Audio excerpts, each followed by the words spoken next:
Cornerstone Baptist Injil Indonesia. Kita sungguh bersyukur pada Tuhan, hari ini kita boleh merayakan hari kebangkitan Kristus. Kristus Yesus telah bangkit. Mari kita semua sebagai orang-orang percaya juga bangkit bersama dengan Kristus. Mari saudara, sebelum kita mulai ibadah kita persiapkan hati kita di hadapan Tuhan.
Beribadah.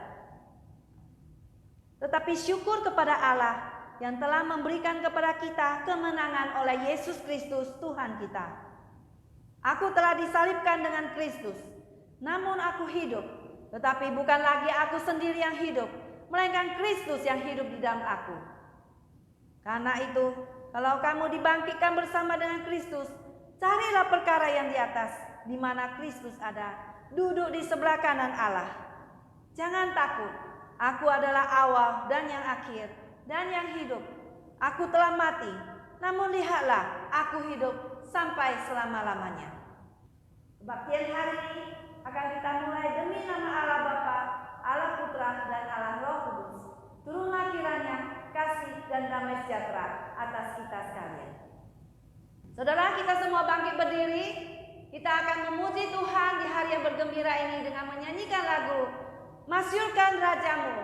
Rejoice, the Lord is King.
Membesarkan namamu. Terima kasih Tuhan, hari ini kami boleh merayakan hari kebangkitan Tuhan, di mana Engkau telah bangkit dari kematian.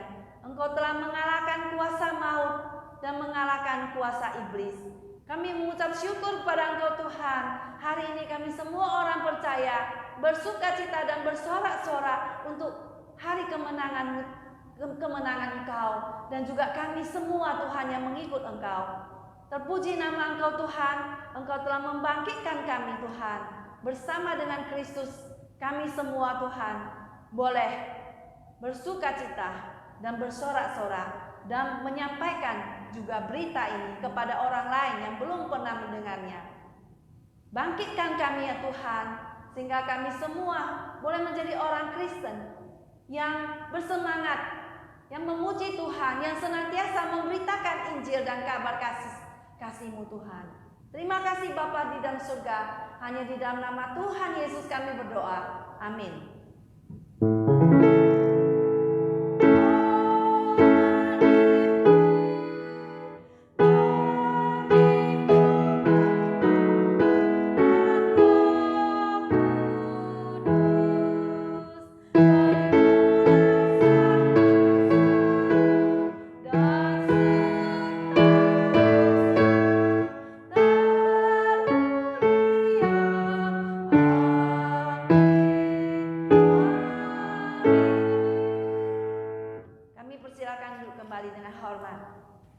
Saudara sekalian, kembali kita akan memuji Tuhan lagi dengan menyanyikan lagu 132. Kristus bangkit, Christ arose. Mari kita bernyanyi bersama-sama.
Yesus Kristus telah bangkit, sehingga kita semua umat manusia mempunyai pengharapan untuk mendapatkan hidup yang kekal.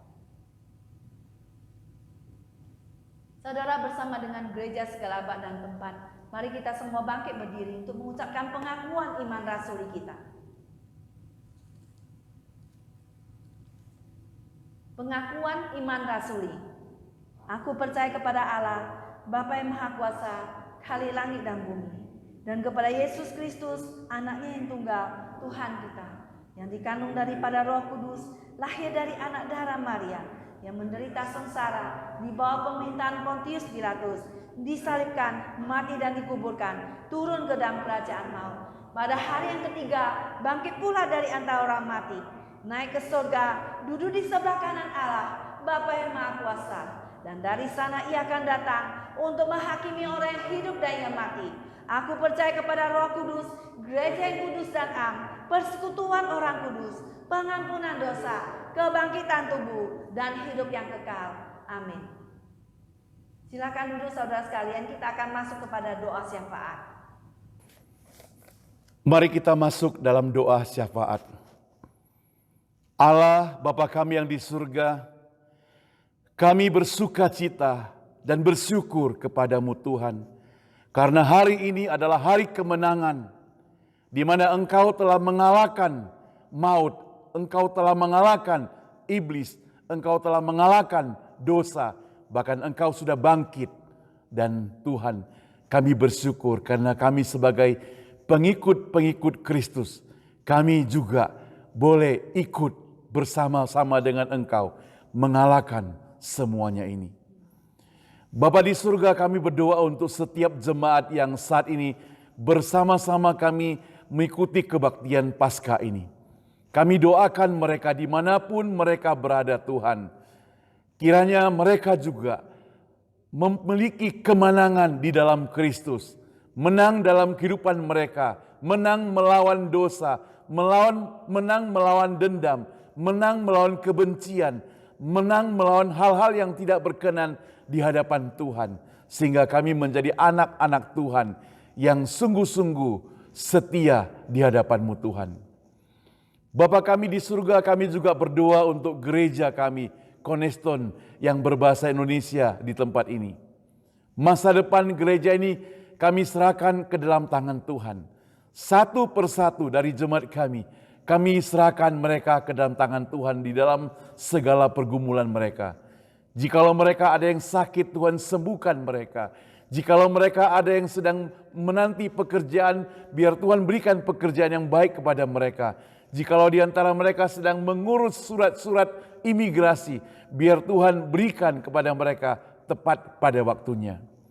Oh Tuhan, kami bersyukur selama 7 hari berturut-turut kami telah mengadakan acara doa dan puasa. Kami bersyukur Tuhan, kami boleh dapatkan berkat-berkat Tuhan yang senantiasa ada dalam kehidupan kami. Kami juga doakan setiap jemaat kami agar kami boleh tetap setia berdoa kepada Tuhan. Dan kami juga boleh setia melakukan apa yang Tuhan kehendaki, mengabarkan firman Tuhan. Bapa di surga, kami tidak lupa berdoa untuk bangsa dan negara ini ke dalam tangan Tuhan. Untuk keamanan negara ini, untuk masa depan ekonomi negara ini, untuk pemberantasan pandemik negara ini, vaksinasi yang sedang berjalan sampai hari ini.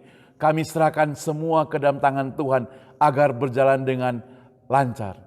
Khususnya untuk pandemik Tuhan, kami mau doakan supaya Tuhan Engkau campur tangan, sehingga pandemik COVID-19 boleh segera berlalu dari negara kami ini.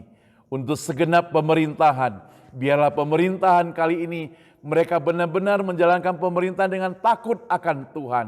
Tuhan, kami serahkan semua ke dalam tangan Tuhan. Tidak lupa kami berdoa untuk bangsa dan negara Indonesia ke dalam tangan Tuhan. Kami mau doakan Tuhan untuk masa depan negara kami. Kami ingat Tuhan, pada waktu beberapa hari yang lalu terjadi bom bunuh diri di gereja Katedral Makassar. Kami doakan khususnya mereka-mereka yang mengalami kecelakaan saat ini Tuhan. Ada luka bakar, saat ini mungkin dirawat, sembuhkan dan pulihkan mereka. Oh Tuhan, kepada mereka yang merencanakan atau mereka yang melakukannya, ampunilah mereka Tuhan, sesuai dengan Engkau yang mengajarkan kepada kami Tuhan. Supaya kami mengampuni mereka, kami berdoa supaya mereka boleh bertobat, mengikuti Engkau Tuhan. Bapa di surga, kami mau doakan untuk kebaktian hari ini. Kami mau serahkan untuk waktu yang kami sediakan untuk beribadah kepadamu Tuhan. Biarlah Tuhan apa yang kami lakukan tidak sia-sia. Berkati hamba-hamba Tuhan yang melayani pada hari ini. Dan juga berkati kami semua yang mengikuti kebaktian hari ini. Sebentar kami akan mendengarkan firman Tuhan, berkati firman Tuhan boleh jadi berkat bagi kami semua. Oh Tuhan, doa yang kami panjatkan tidak sempurna. Sempurnakanlah Tuhan melalui doa yang Engkau pernah ajarkan kepada murid-murid-Mu. Bapa kami yang di surga, dikuduskanlah nama-Mu, datanglah kerajaan-Mu, jadilah kehendak-Mu di bumi seperti di surga. Berikanlah kami pada hari ini makanan kami yang secukupnya, dan ampunilah kami akan kesalahan kami, seperti kami juga mengampuni orang yang bersalah pada kami. Dan janganlah bawa kami ke dalam pencobaan, tetapi lepaskanlah kami daripada yang jahat, karena Engkaulah yang punya kerajaan dan kuasa dan kemuliaan sampai selama-lamanya. Amin. Saudara, sebelum kita mendengarkan firman Tuhan, mari kita melihat nomor lagu nyanyian 209. Yesus segala-galanya. Jesus is all the world to me.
Puji Tuhan saudara, Yesus adalah segala-galanya di dalam hidup kita. Saat ini kita akan mendengarkan firman Tuhan yang disampaikan oleh hambanya, Pendeta Saud. Kami persilakan dengan hormat. Shalom saudara sekalian yang dikasihi Tuhan.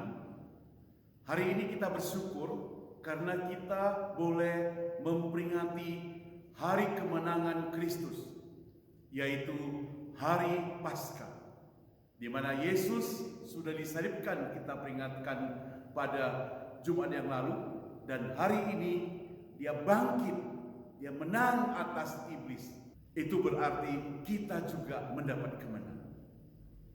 Nah saudara, pada kesempatan yang baik ini saya mengajak kita membaca Injil Lukas pasal 24 ayat pertama sampai 12. Lukas 24 ayat 1 sampai 12, demikian firman Tuhan. Kebangkitan Yesus. Dan pada hari Sabat, mereka beristirahat menurut hukum Taurat. Tetapi pagi-pagi benar pada hari pertama minggu itu, mereka pergi ke kubur membawa rempah-rempah yang telah disediakan mereka. Mereka mendapati batu sudah terguling dari kubur itu. Dan setelah masuk, mereka tidak menemukan mayat Tuhan Yesus.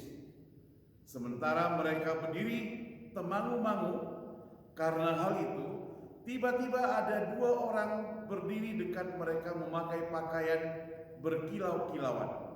Mereka sangat ketakutan dan menundukkan kepala. Tapi kedua orang itu berkata kepada mereka, "Mengapa kamu mencari Dia yang hidup di antara orang mati?" Ayat ke-6. "Ia tidak ada di sini. Ia telah bangkit.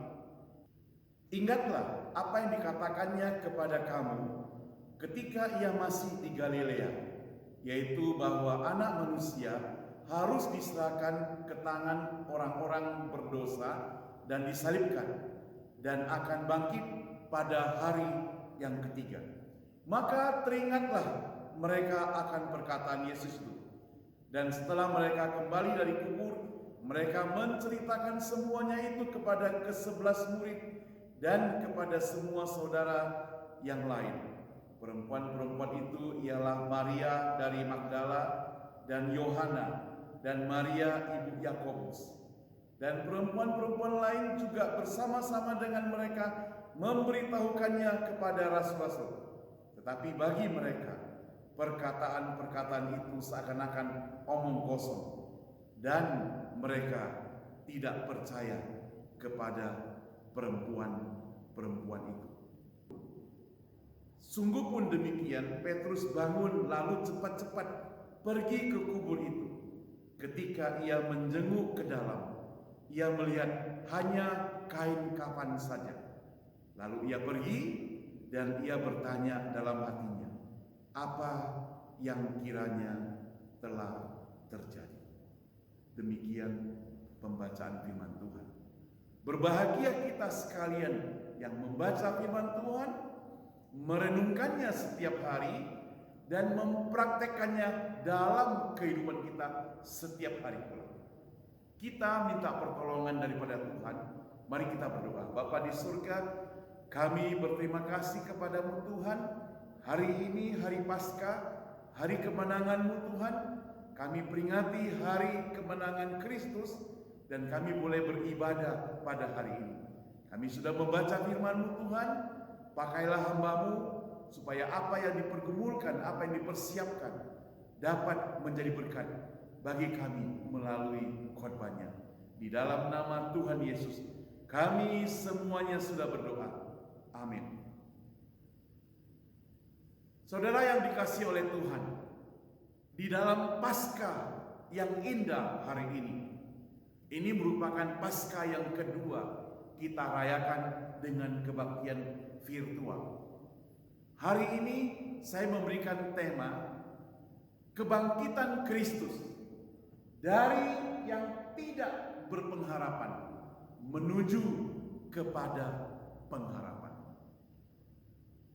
Dari yang tidak berpengharapan menuju ke yang berpengharapan.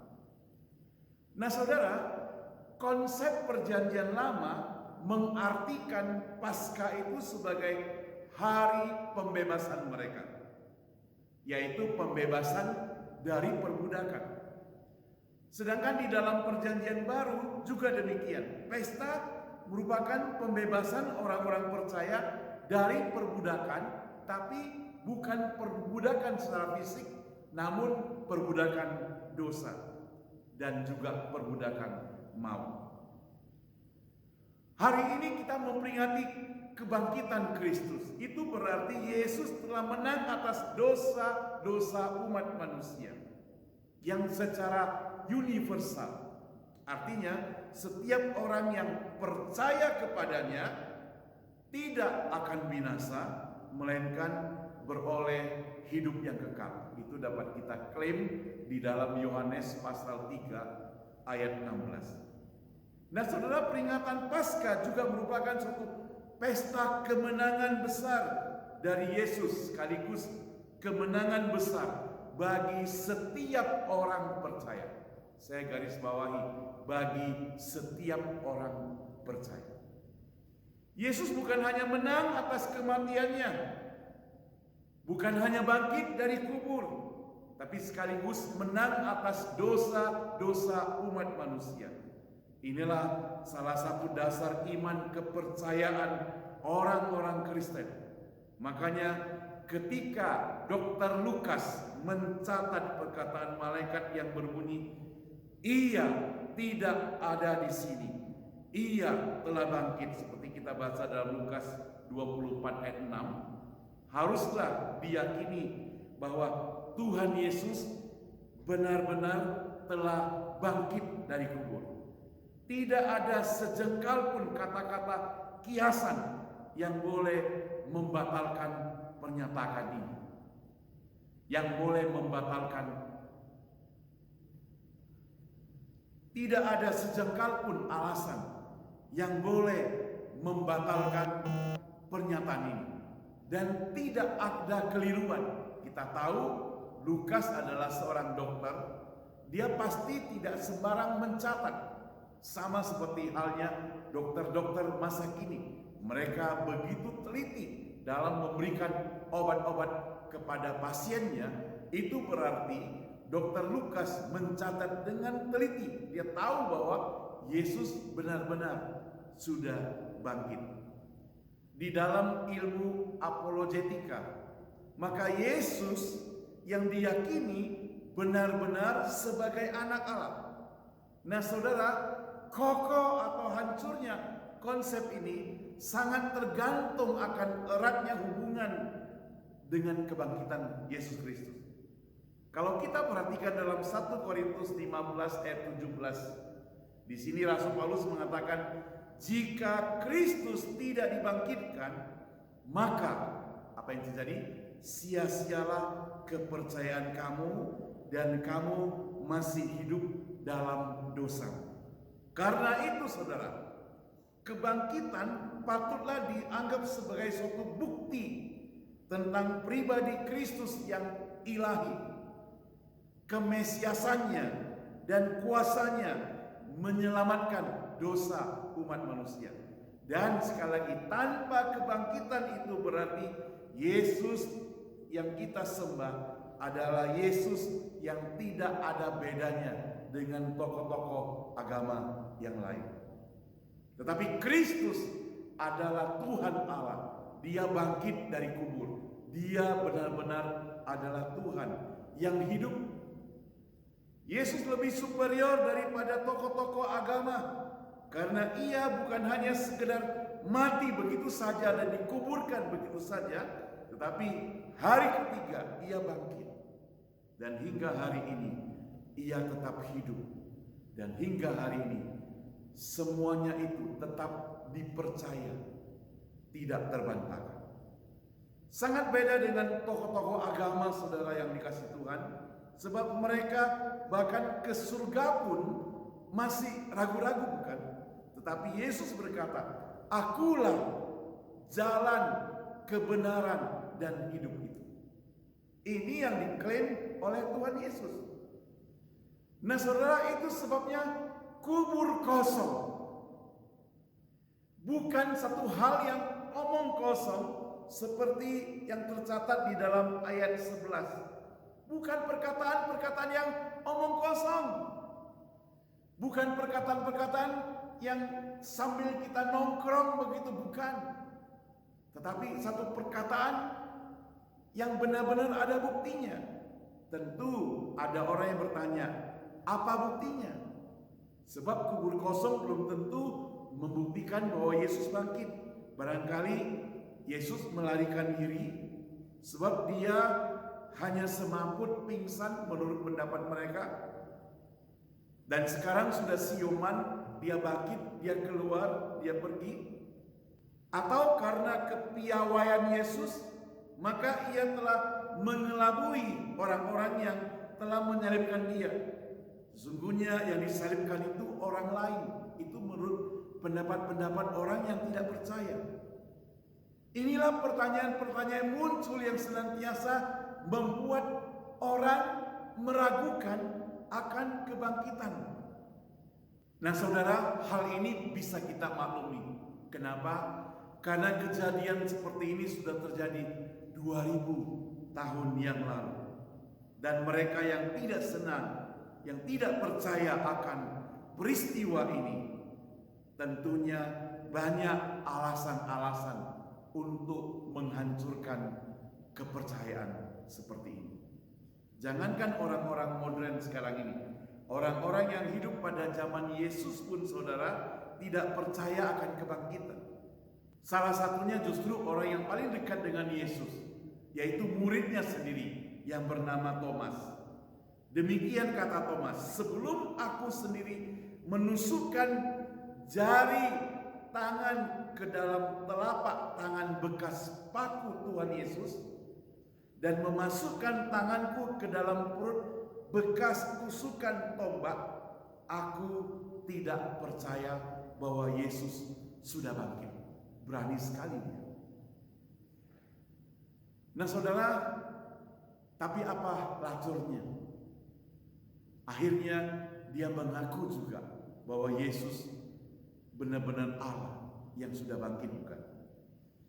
Nah sehubungan dengan kebangkitan Kristus dari yang tidak berpengharapan menuju yang berpengharapan, maka saya mencatat ada 3 poin penting yang hari ini perlu kita renungkan bersama.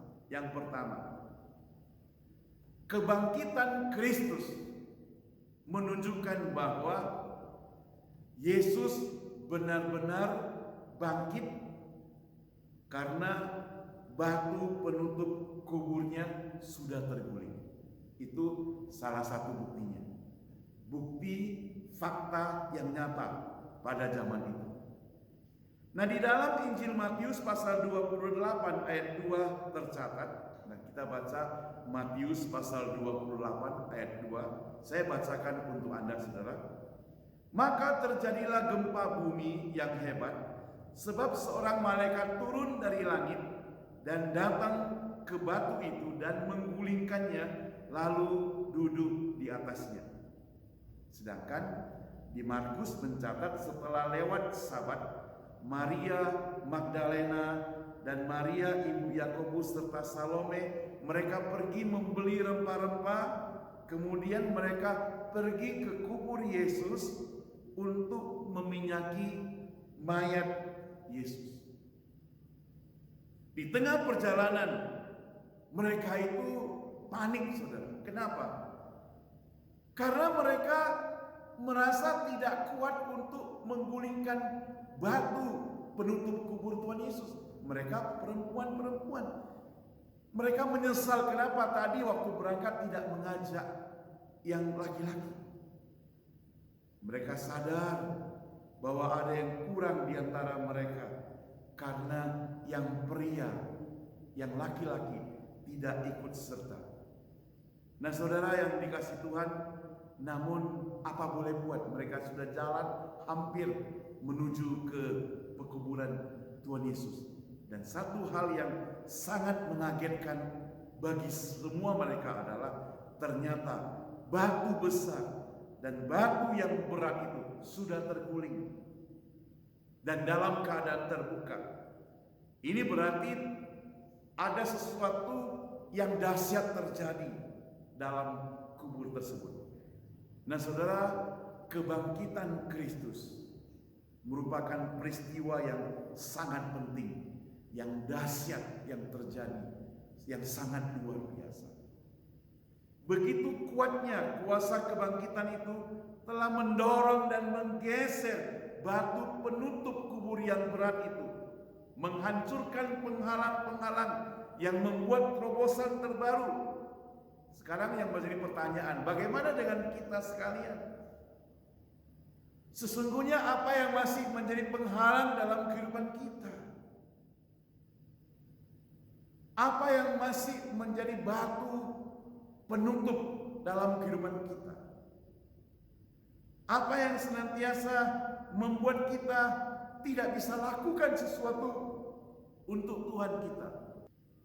Nah saudara, pernah dalam satu percakapan saya dengan seorang anak muda, ketika saya bertanya kepada dia, kenapa engkau begitu setia datang ke gereja, tetapi engkau tidak mau terlibat dalam pelayanan sedikit pun?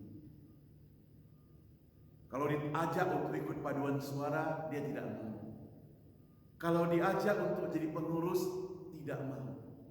Kalau diajak untuk melakukan pelayanan di bidang penyambutan, tidak mau. Semua tidak mau. Jadi dia hanya datang, beribadah, duduk, kemudian pulang. Tidak mau terlibat dalam semuanya. Saya bertanya kepada dia.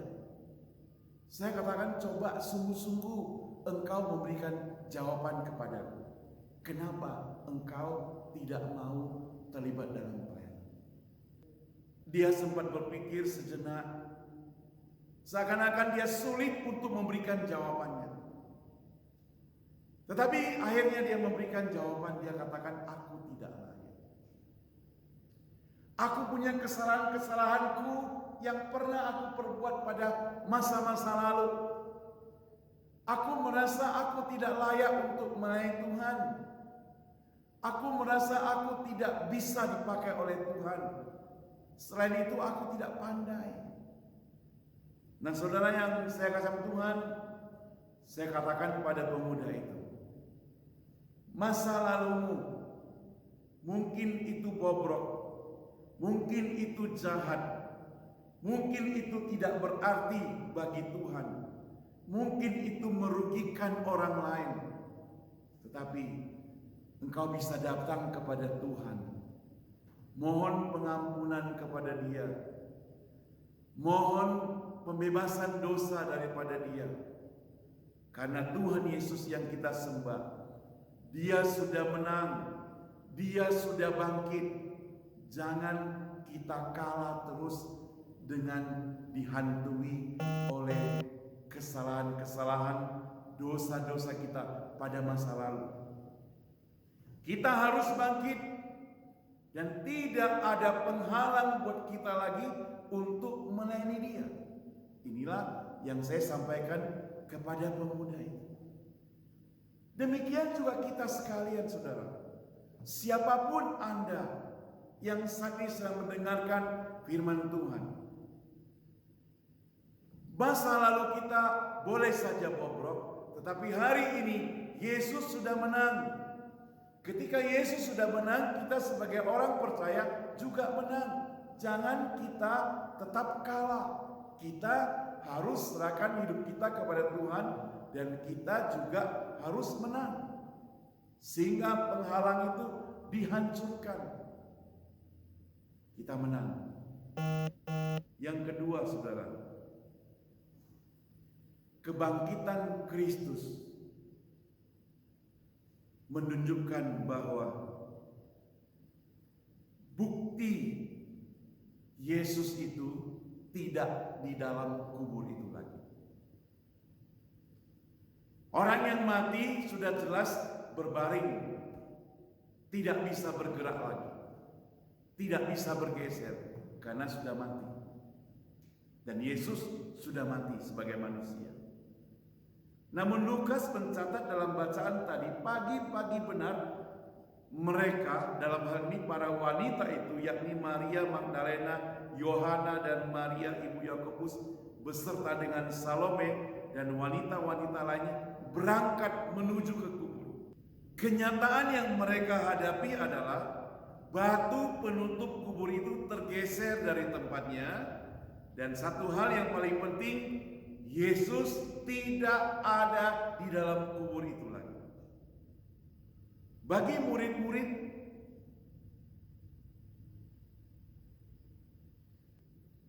murid-murid Yesus yang saat itu penuh ketakutan, barangkali mendapat sedikit penjelasan saja, mereka sudah bisa mengerti dan menerima serta percaya tentang peristiwa tersebut. Karena apa?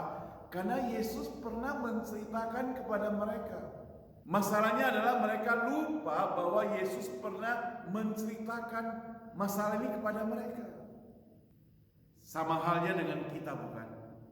Coba saudara ditanya, kebaktian minggu lalu temanya apa? Masih ingat tidak? Seringkali saudara, kalau kita tidak mencatatnya, kita bisa lupa. Kalau kita tidak konsentrasi benar-benar mendengar, kita bisa lupa.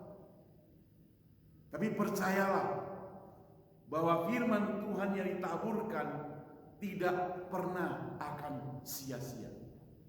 Paling sedikit dia akan masuk dalam kehidupan Anda. Itu sebabnya supaya kita tidak lupa, maka setiap hari kita perlu senantiasa merenungkan firman Tuhan.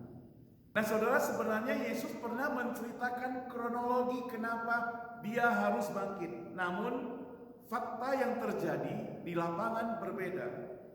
Thomas yang seringkali disebut Didimus itu masih ragu akan kebangkitan Kristus.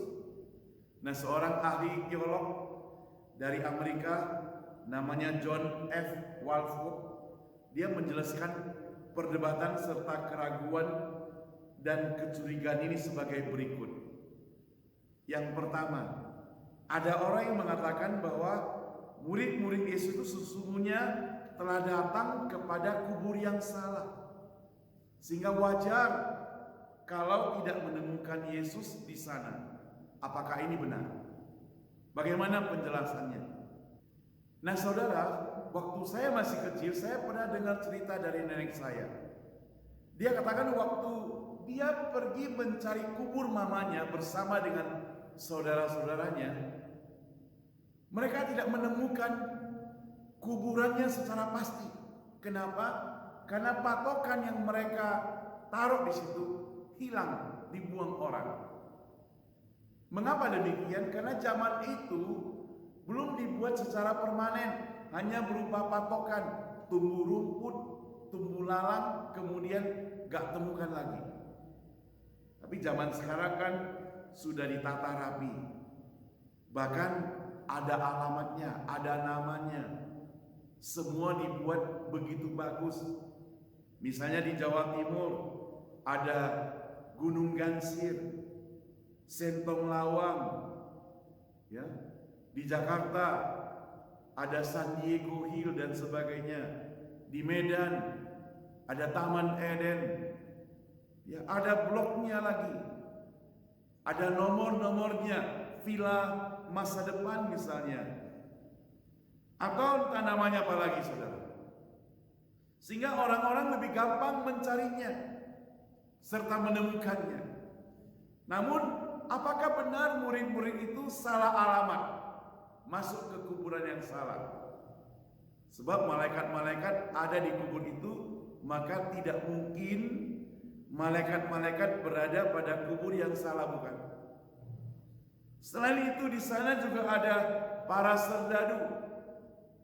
Jadi tidak mungkin mereka atau para serdadu menjaga kubur yang salah. Apa kepentingannya mereka menjaga kubur orang lain? Sudah pasti yang dijaga adalah kubur Tuhan Yesus. Walaupun pada waktu itu tidak diberi nomor blok ataupun nama villa pada waktu itu. Yang kedua saudara, sementara itu ada lagi yang mengatakan bahwa para serdadu itu sendirilah yang mengarang ceritanya untuk meyakinkan orang banyak bahwa mayat Yesus itu benar-benar telah dicuri oleh serdadu.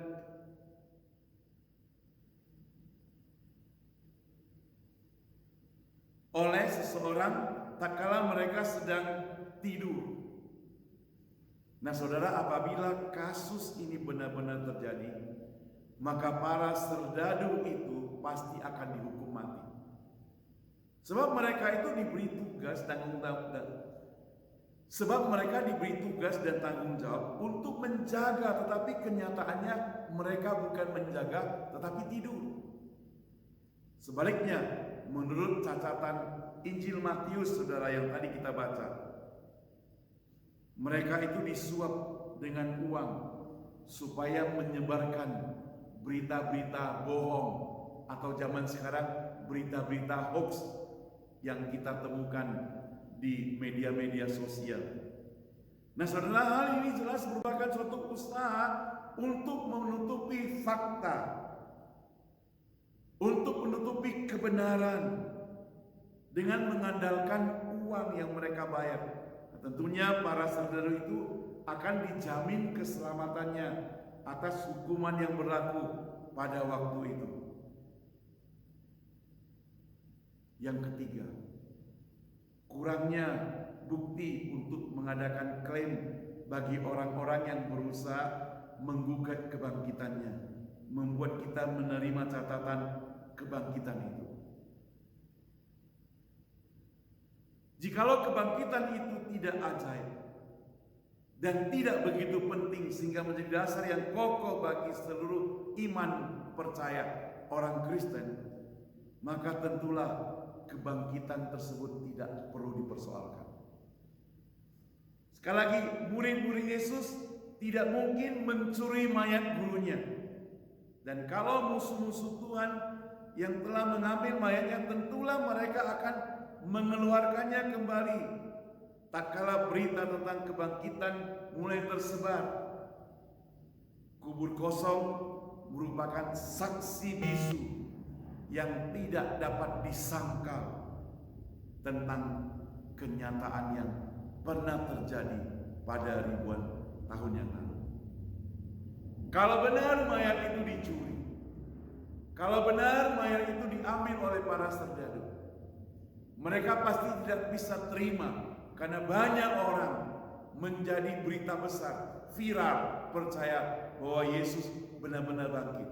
Itu sebabnya bukti bahwa mereka bukan mencuri mayat Yesus. Yesus benar-benar bangkit, maka mereka tidak sanggup mengeluarkan mayat Yesus lagi untuk menghancurkan konsep orang-orang yang percaya Yesus bangkit pada zaman itu. Saudara, kalau kita semua mengerti penjelasan dan pembelaan yang sederhana yang tadi saya paparkan, bahwa kebenaran dan kebangkitan Kristus itu penting dan sungguh-sungguh terjadi, mengapa ada di antara engkau masih belum percaya? Yesus bangkit menciptakan harapan baru dari yang tadinya dirasakan tidak berpengharapan lagi, karena Yesus disalibkan, dianggap sebagai suatu kekalahan, tapi sekarang dia bangkit. Itu suatu kemenangan, satu pengharapan dari yang tidak berpengharapan menjadi yang berpengharapan, dari yang putus asa menjadi tidak putus asa lagi. Poin ketiga, saudara, kebangkitan Kristus, kenyataannya saudara, bahwa Yesus menampakkan diri kepada murid-muridnya dan orang banyak. Nah, seperti biasanya, di antara murid-murid Yesus yang paling aktif, agresif, yang penuh inisiatif itu adalah Simon Petrus. Kadang-kala Yesus merasa jengkel terhadap tingkah lakunya, saudara. Pada saat Yesus mau kembali ke Yerusalem, Petrus yang pernah menarik tangan Yesus, dan waktu itu Yesus memarahinya. Sewaktu prajurit menangkap Yesus, saudara masih ingat Jumat yang lalu dikatakan di Taman Getsemani, Petrus mengeluarkan pedang, dihunuskan, dipotong telinga prajurit yang bernama Malkus itu. Tapi Yesus katakan, sarungkan pedangmu, sebab barang siapa yang bermain pedang akan mati di ujung pedang. Lengketkan kembali telinga Malkus. Nah, saudara, kebangkitan Kristus menjadi nyata ketika Petrus dan kawan-kawannya pergi ke kubur. Mereka tidak melihat Tuhan Yesus lagi. Tentunya dia ingin membuktikan kepada orang bahwasanya kebangkitan Tuhan Yesus bukan perkataan-perkataan omong kosong. Di Ditambah lagi Yesus menampakkan diri buat orang banyak. Kalau saya mencatat di sini secara cepat saudara, ada 17 kali Yesus menampakkan dirinya sesudah kebangkitan sampai dia naik ke surga. Yang pertama saudara, ditujukan kepada Maria Magdalena. Mereka pikir dia itu tukang kebun. Kalau saudara perhatikan Markus 16 ayat 9 sampai 11. Saya tidak bacakan hari ini karena panjang saudara ayatnya ya. Jadi dilihat seperti tukang kebun. Penampakan yang kedua saudara, Yesus menampakkan diri kepada wanita lain yang kembali ke kubur di dalam Matius 28. Saya bacakan buat saudara secara cepat. Matius 28 ayat 9 dan 10. Matius 28 ayat 9 dan 10. Tiba-tiba Yesus berjumpa dengan mereka dan berkata, "Salam bagimu." Mereka mendekatinya dan memeluk kakinya serta menyembahnya. Maka kata Yesus kepada mereka, "Jangan takut, pergi dan katakanlah kepada saudara-saudaraku supaya mereka pergi ke Galilea, dan di sanalah mereka akan melihat aku." Yang ketiga, penampakan yang ketiga saudara, Yesus memperlihatkan diri kepada Petrus pada suatu sore. Nanti ayatnya ada di bawah ini, saudara bisa lihat. Saudara bisa cek kembali dalam Alkitab. Penampakan yang keempat saudara, ditujukan kepada mereka yang berjalan menuju ke Emmaus. Saya pernah khotbahkan beberapa waktu yang lalu, tahun lalu barangkali, menuju ke Emmaus. Penampakan yang kelima ditujukan kepada ke-10 murid Tuhan Yesus waktu Thomas tidak ada di tempat. Jadi murid-murid Yesus itu menerima Yesus hadir, melihat Yesus. Tapi waktu itu Thomas tidak ada. Dan selanjutnya penampakan ke-6, Yesus memperlihatkan diri kepada Thomas yang tidak percaya itu. Penampakan yang ke-7 saudara, penampakan ini ditujukan kepada 7 orang murid di Laut Galilea. Waktu itu terjadilah penangkapan ikan yang penuh dengan mujizat. Saudara masih ingat? Nanti saudara lihat di Yohanes pasal 21 dari mulai ayat 1 sampai 23. Penampakan yang ke-8 saudara, Yesus menampakkan diri secara umum kepada 500 orang dan diikuti Rasul Paulus. 1 Korintus 15 ayat 6. Saya bacakanlah buat saudara ya. 1 Korintus 15 ayat 6. 1 Korintus 15 ayat 6, demikian firman Tuhan. Sesudah itu ia menampakkan diri kepada lebih dari 500 saudara-saudara sekaligus. Kebanyakan dari mereka masih hidup sampai sekarang pada waktu itu ya, tetapi beberapa di antara mereka telah meninggal. Penampakan ke-9 saudara ditujukan kepada Yakobus, saudara Yesus sendiri. 1 Korintus 15 ayat 7. Sekaligus saya baca. Selanjutnya ia menampakkan diri kepada Yakobus, kemudian kepada semua rasul. Penampakan yang ke-10 kembali ia memperlihatkan dirinya kepada ke-11 muridnya di bukit Galilea, dan ada perintah yang agung yang sering disebut dengan amanat agung dia sampaikan kepada murid-muridnya.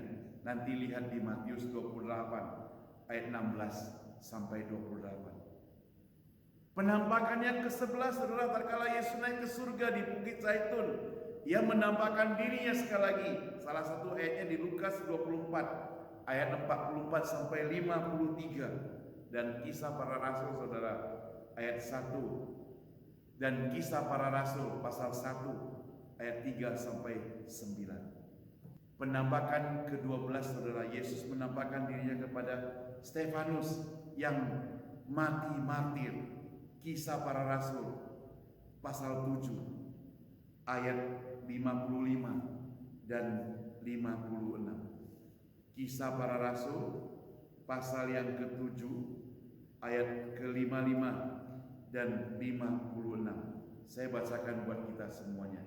Tetapi Stefanus yang penuh dengan Roh Kudus menatap ke langit, lalu melihat kemuliaan Allah dan Yesus sendiri di sebelah kanan Allah. Lalu katanya, sungguh aku melihat langit terbuka dan Anak Manusia berdiri di sebelah kanan Allah. Penampakan yang ke-13. Penampakan ini ditujukan kepada Rasul Paulus ketika masih bernama Saulus, waktu dia perjalanan menuju ke Damsyik hendak membunuh pengikut Kristus. Masih ingat saudara? Itu ada di Kisah Rasul pasal 9 ayat 3 sampai 6. Demikian juga pasal 22 ayat 6 sampai 11. Penampakan ke-14. Sekali lagi penampakan ini ditujukan kepada Rasul Paulus ketika dia di Arabia. Kisah Rasul 26 ayat 17. Penampakan yang ke-15 saudara ditujukan kepada Paulus tatkala di Bait Allah. Paulus diingatkan oleh Yesus penganiayaan terhadap orang-orang percaya segera tiba. Kisah Rasul 22 ayat 17 sampai 21. Penampakan yang ke-16 saudara kepada Rasul Paulus lagi. Waktu itu dia berada dalam penjara di Kaisaria. Dikatakan bahwa Tuhan datang berdiri di sisinya dan memberitahu pada Paulus bahwa ia harus menyaksikan Injil di kota Roma. Kisah Rasul 23 ayat 11. Dan yang terakhir, penampakan yang ke-17. Waktu itu ditujukan kepada Rasul Yohanes waktu ia berada di Pulau Patmos. Wahyu 1 12 sampai 20. Inilah fakta, inilah kenyataan, inilah berita yang kita sekalian harus sebarkan. Yesus sudah bangkit. Yesus tidak dikubur saja. Dia benar-benar sudah bangkit. Apa yang bisa kita pelajari saudara? Kebangkitan Tuhan Yesus membuktikan bahwa ia hidup. Dan kita sebagai umat Allah mesti bersandar kepada Dia yang hidup. Ini bukan perkataan yang omong kosong. Ini kenyataan. Ini adalah fakta yang tidak pernah terbantahkan. Benar dia sudah mati di kayu salib, tapi dia bangkit. Dia bangkit dari kubur. Dia adalah Allah yang hidup. Jadi kita hari ini percaya kepada Tuhan Yesus yang bangkit, yang menang, yang hidup. Itu sebabnya saudara yang dikasihi Tuhan, biarlah kita senantiasa mempunyai komitmen percaya kepada Dia yang bangkit itu. Sungguh-sungguh tetap setia kepada Dia yang bangkit itu. Memang hari ini ada penderitaan, hari ini ada kesulitan, ada persoalan dan masalah. Tapi ingat, firman Tuhan pernah berkata bahwa semua kesulitan, penderitaan yang kita alami itu merupakan karunia Tuhan. Dan paling perlu kita ingat bahwasanya setiap penderitaan yang kita alami, Tuhan sudah memberikan protek kepada kita. Dia menjaga kita, Dia memelihara kita. Dia sudah menang dan kita harus menang. Kalau hari ini di dalam hidup kita masih dikuasai oleh kuasa dosa, kuasa kegelapan, kita tidak bisa keluar dari kuasa tersebut. Datang kepada Tuhan, minta pengampunan daripada Tuhan. Dia akan memberikan pada kita kebebasan. Dia akan memberikan pada kita kemenangan. Kalau engkau belum menang atas kebencian, belum menang atas permusuhan, belum menang atas rasa iri hati, belum menang atas perbuatan-perbuatan dosa, belum menang atas kemabukan, belum menang atas perjudian, datang kepada Tuhan. Percaya kepada Dia. Dia sudah menang. Kita harus menang. Mari kita berdoa. Bapa di surga, kami datang kepadamu Tuhan, karena hari ini adalah hari kebangkitan-Mu. Dan kami percaya Tuhan, Engkau sudah bangkit dari kubur, penuh dengan kemenangan. Biarlah kami tetap bersandar kepadamu Tuhan, tetap percaya kepadamu Tuhan, tetap setia kepadamu Tuhan. Dan kami tidak mau berada pada perjalanan yang salah. Kami tidak mau melangkah pada langkah yang salah. Kami juga mau menang. Kami juga mau menang seperti Engkau, karena Engkau sudah menang. Tuhan, biarlah kami serahkan seluruh kehidupan kami ke dalam tangan-Mu saja. Dengar doa kami Tuhan. Tolong kami Tuhan. Bahkan kalau kami merasa ketakutan hari ini, biarlah kami boleh menang atas ketakutan tersebut, karena Engkau bersama-sama dengan kami Tuhan. Tolong kami Tuhan, lindungi kami Tuhan. Di dalam nama Tuhan Yesus kami berdoa. Amin. Tuhan Yesus memberkati kita sekalian. Kita mengucapkan banyak terima kasih kepada Pendeta Saud yang telah menyampaikan firman Tuhan pada setiap kita. Biar firman Tuhan ini boleh menjadi kekuatan dan pedoman dan dorongan dalam hidup kita untuk menjalani hari-hari kita selanjutnya. Pada saat ini kita kembali akan memberikan persembahan kepada Tuhan. Mari kita persiapkan hati kita dengan menyanyikan lagu 134, Kristus hidup, He lives.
Dia bersama dengan kita setiap hari, setiap saat, dan setiap waktu. Mari kita semua bangkit berdiri, kita akan doa persembahan. Mari kita berdoa. Bapa Surgawi, kami ucap syukur pada Engkau ya Bapa, di mana pada hari ini kami boleh mendengar firman-Mu dan kami boleh memberikan persembahan padamu. Bapa, biarlah Engkau menerima persembahan kami ini Tuhan, untuk memperluas kerajaan-Mu Tuhan, dan untuk mendukung pekerjaan Tuhan di muka bumi ini. Bapa, biarlah Engkau memberkati tangan-tangan yang telah memberi persembahan padamu Tuhan, dan berkatilah pekerjaan mereka sehari-hari. Di dalam nama Tuhan Yesus kami berdoa. Amin. Dengan tetap berdiri, mari kita akan menyanyikan lagu doksologi disertai doa berkat dan amin song.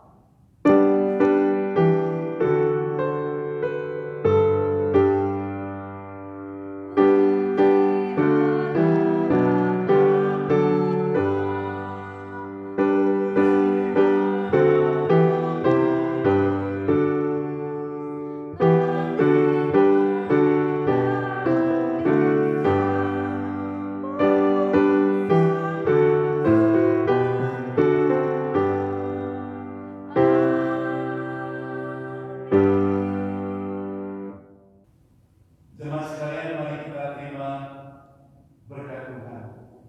Kasih dari Allah Bapa, anugerah dan keselamatan dari Yesus Kristus, pertolongan dan penghiburan dari Roh Kudus menyertai kita sekalian hari ini, besok, dan sampai selama-lamanya.